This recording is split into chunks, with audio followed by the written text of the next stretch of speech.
What lurks beneath the floorboards? I am 25 years old, and I've always loved old houses. So, when I found an abandoned house at the end of my street, I felt a rush of excitement.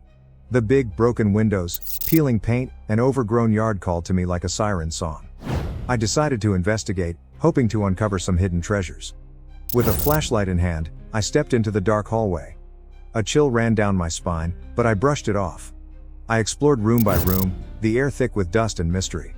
As I opened a creaky door, I discovered a small room with strange markings on the walls. They looked like names, many names, all scratched in with something sharp. Feeling uneasy, I moved on. The floorboards groaned beneath my weight, and every sound made me jump. Suddenly, I heard what sounded like a whisper coming from beneath the floor.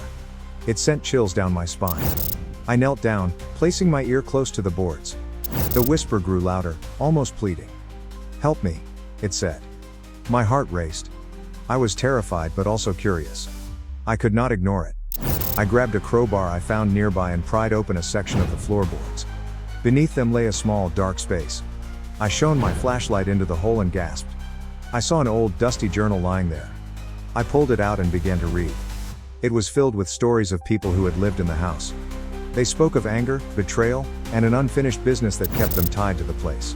As I turned the last page, I realized with horror that all the names matched the markings on the walls. And they all had one thing in common: they had all vanished without a trace.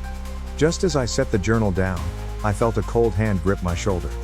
I turned to find a translucent figure staring back at me. It was one of the missing people, eyes wide with desperation. I ran, but I could hear whispers all around me, echoing through the halls. The house was alive, and it wanted me to join its collection of lost souls. I escaped into the night, but I never felt safe again. I often wonder, did I really leave the house, or is it still watching?